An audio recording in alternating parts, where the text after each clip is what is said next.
Hey friend, so in today's video, I'm going to talk more about me as a spiritual teacher and where I teach from. So in my last video, I talked about my time spent in meditation and transcending the mind, transcending the body, and transcending emotions, but also, and without knowing it, spiritual bypassing.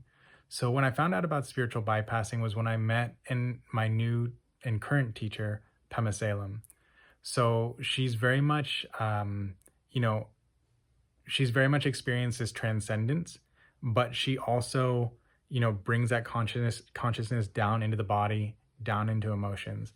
And so that's been my practice for the last 10 years. And for about 8 of them, I really, really struggled with it. In the last 2 years, my growth in this area has been really, really fast. It's kind of like the 8 years of trying and build up have led to breakthrough and other breakthroughs that have moved really fast.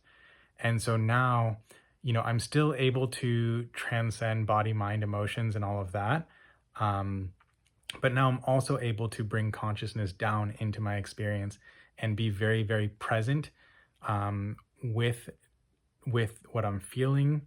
And that doesn't mean just knowing what I'm feeling, but it also means the ability to not get lost in thoughts, not get caught up in that, not get caught up in the responses themselves, but to be deeply present within them and feel the nuances, the subtle texture, and still to know myself as presence, even while all that is happening, rather than just have this like kind of detached ability to see that happening inside of me, which is what this transcendent meditation teaches you. It teaches you witnessing.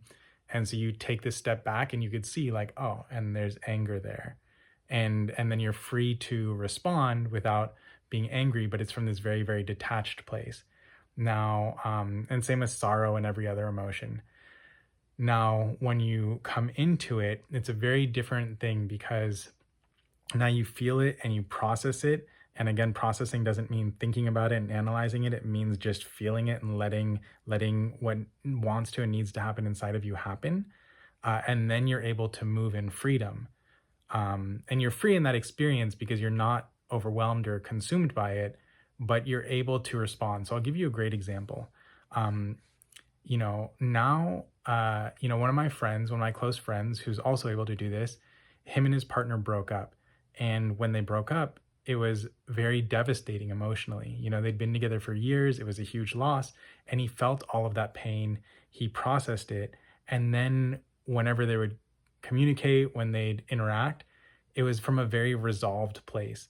So he was able to love her and be with her through her experience and all of that without, just from a whole healthy and processed place. Whereas if you're just able to witness and take that step back, which is very powerful, but incomplete and partial, if you're able to do that, you can still be with a person,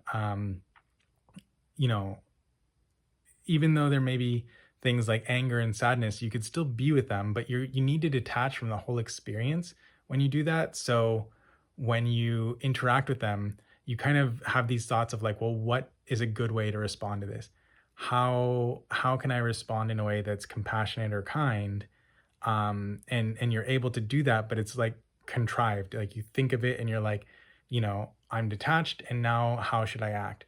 Whereas when you're able to be with the experience, you can respond very wisely and caring and compassionately, but it's authentic and spontaneous because you're whole and it's processed. So it's a huge difference. It's a subtle difference, but it's a huge difference.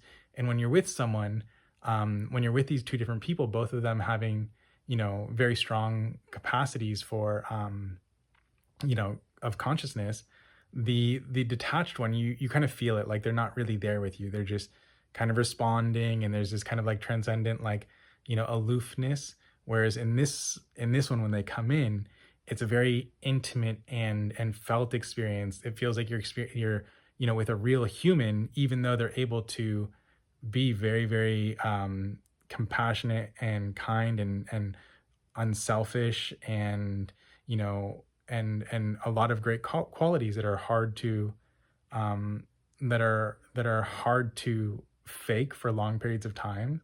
They kind of have to be authentic, or they're just not powerful. Um, so yeah, this is where I teach from now, is having developed this capacity to both transcend, but also to bring that consciousness into the experience and then just relate from there in intimacy and connection and a wisdom that comes from a felt sense and being whole and processed, rather than just like this detached, oh, and like I'm not a slave to my emotions anymore. I'm not a slave to my body anymore, and so I can respond how I want to respond, and these are the ideals I hold, and so now I'm responding from these different ideals, and it's all like very mental and very thought out, and it's inspired from a deeply conscious place, but it's very different than coming in and being there and being, very intimate in that experience and very intimate with life and everything that's being felt, and still responding in a very healthy but authentic and spontaneous way as well. All right.